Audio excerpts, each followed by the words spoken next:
I think one-on-one games might be the best way to play RPGs. One player is invited to create a story on their own terms with no one else hogging the spotlight. I've run about 100 sessions with just one player at the table, and they are always incredibly memorable, as well as rich in story and character. Sessions like that can feel like the true heart of what RPGs are. It may seem crazy, especially if you're used to thinking of RPGs as a group activity. But I primarily think of RPGs as a hobby where people create art for one another, as an intimate art form. You know, like humans have done since the dawn of time. And in that context, playing a game with one player is the most intimate. As a DM, my goal is to wow my players by being the machine that facilitates a story where the players are the main characters. But as a player, my goal is to create a story to render a person with a believable personality and live through them in such a way that I can render a story from a personal standpoint. And if I'm in a group, I want to facilitate everyone at the table bouncing the spotlight around so the table as a whole gets to be the main character. In a game with just one player, that's not the goal. It's all about that one person, the hero of the story. Welcome to Mystic Arts, where I'm going to tell you how I romanced my girlfriend by playing D&D with her. My name is Daði, I'm a professional writer and director, and I've been DMing for 11 years. When me and my girlfriend started dating, I was playing in or running 3 different D&D campaigns at the same time, and we were starting up 2 more. She'd been into D&D for ages and would have loved to join those tables, but they were packed. So we had to figure something out.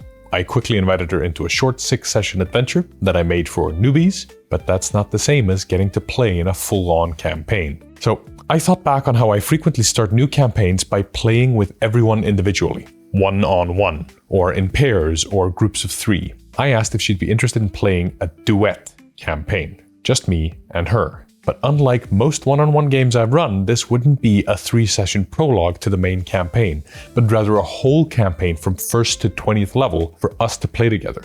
She was ecstatic. That's usually my experience when you offer to run a game for just one player, by the way. So I asked her to make me a character, and I'd make a campaign for that character set in my world during the last war my other group was playing through at the time in another campaign. She created Octavia, a paladin, and we're still playing to this day. And it's been about 2 or 3 sessions a month. It's been 2 months! Okay, sometimes there's a break for my sanity on account of all the prep. More on that in a bit. But that campaign is some of the most fun I've ever had playing. It's created some really memorable moments for us, for this singular hero. Unique from any other campaign because there is no party. Octavia lives or dies by her own failures, which can be a problem. RPGs assume there's a party of players. There may not be anything in the rules that says you need a minimum of X players, but so much about the game assumes that there's a party. Playing a solo game. Wait, I often call games with one player a solo game, but loads of people use that word, solo game, to refer to games you can play alone, as both the player and the GM. That's probably the correct use of the term, but for some reason, I never count the GM as a player, so I tend to think of solo games as one player and also one DM. But that's confusing, so for the sake of clarity, I'll be calling one-on-one games a duet game throughout this video.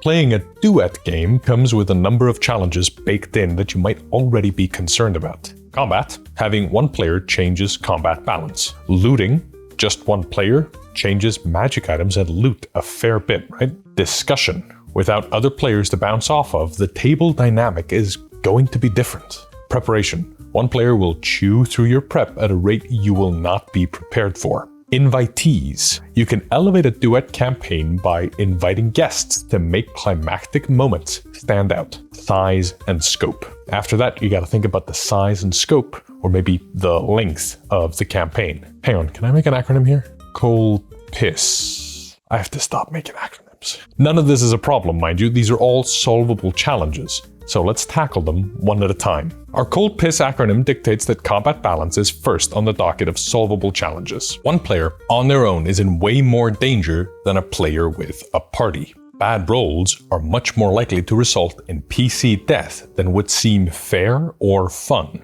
Don't get me wrong, we want there to be danger, but maybe not death in the first 20 minutes of the game. And besides, certain classes are kind of expected by most D&D modules, like rogues to pick locks or clerics to heal the curses that certain monsters can dish out. There's a solution. We use sidekicks. That may seem fairly obvious, little buddy helper NPCs that are explicitly side characters that help the hero out. I've done a whole video on sidekicks, they're great. If your player wants to make their own sidekicks, you could use the sidekick rules in Tasha's Cauldron of Everything, but I find they're a little too involved for my taste, but they work quite nicely. There's also retainer rules in Strongholds and Followers, which are fairly simple, but they don't use hit points or stats, which some folks find odd, me included, but they're really flavorful and simpler to run. Though, to be honest, you could just use stat blocks. It's the easiest way to do it. This way, the entire creature is condensed into as few options and words as possible. If you're running a sort of one-shot duet game or running for new players, you should be running the sidekick in combat, you, the DM,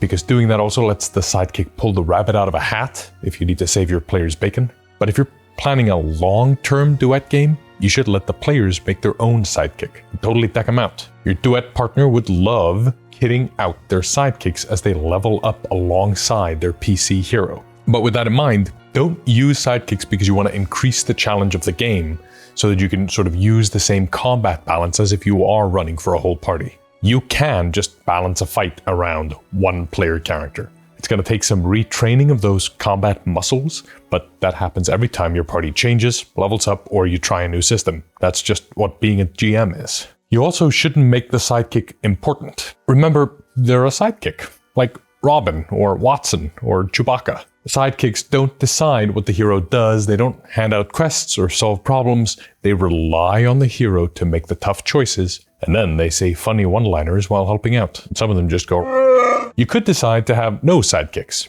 but remember there is a reason Han Solo, Batman, and Sherlock Holmes all have one. It gives the hero a foil, someone to provide a reflection of the main character. Players will have an easier time role-playing against someone they can talk to than they can in complete silence and a void. In the Octavia game, we have another way I dealt with this. Since it's a long-term duet game, I kind of realized I needed her to have, a tiny bit of plot armor, just a little. I decided that she had a pre-existing relationship with the Raven Queen, which meant that she would never die. She'd always come back. She can still lose, just not die. If she dies in the middle of a fight, odds are her beloved sidekicks are dying too. If she dies, she won't come back in time to deal with the adventure she was on. So, she'll suffer the consequences of a failed adventure. Dying in the climactic battle of an adventure would be catastrophic. But we get to keep playing to find out what happens next. The story doesn't end, it just gets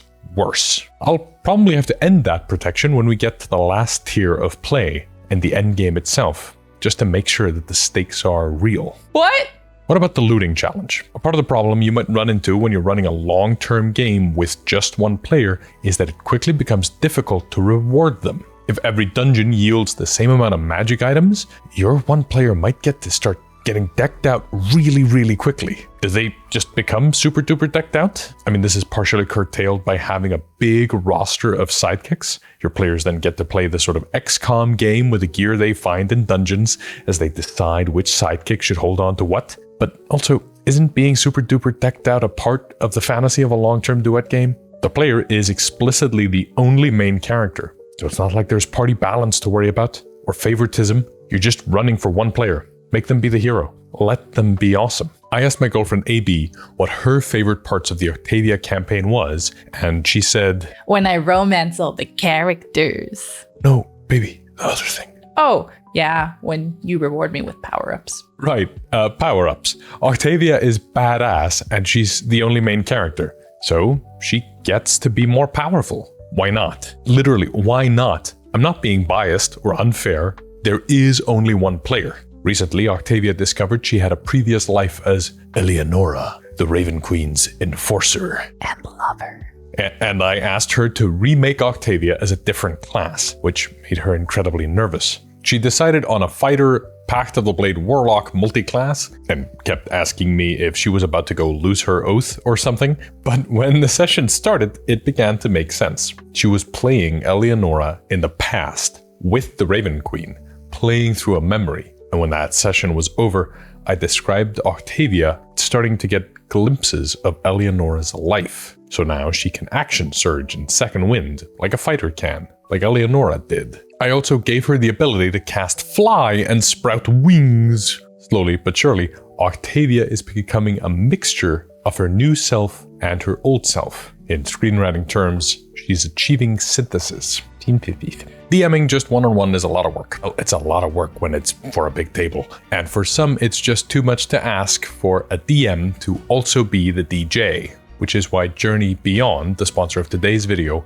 comes in clutch. This tool plays immersive, non-distracting music that shifts naturally on its own with each scene. It's a one-tap setup that's an adaptive music platform. It listens to the session and plays curated music to match. Perfect for online or even live in-person sessions. And it's all created by real composers and no generative AI. It even has a surprise combat button you can just press and immediately change into battle music without saying a single word. Like in a video game, when you start wondering, why am I hearing boss music? So if you're struggling with being both the disc master and the dungeon jockey, go ahead and check out Journey Beyond on the link in the description. One thing we've found missing more and more is the lack of discussion when playing a duet game. Asking about what to do next or how to do the thing we all agree to do next is a foundational pillar of any RPG session. When you're playing alone,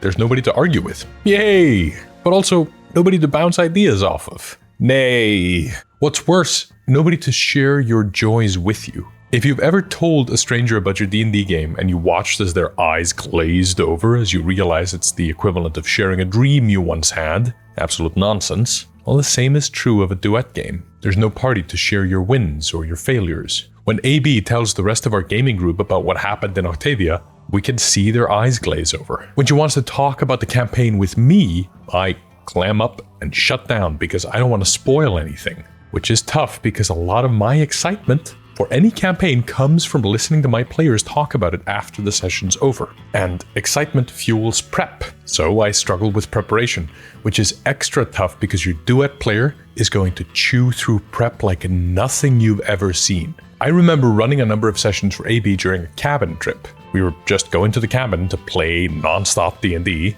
ideal life. We were 2 sessions in, and then I noticed we churned through like 5 different 5-room dungeons I prepared. At which point I had to just start inventing stuff for the rest of the trip. There's really no way around it. With no table discussion to slow things down, and combat only taking a few minutes, you are going to be blitzing through your prep at a rate that you have never done before.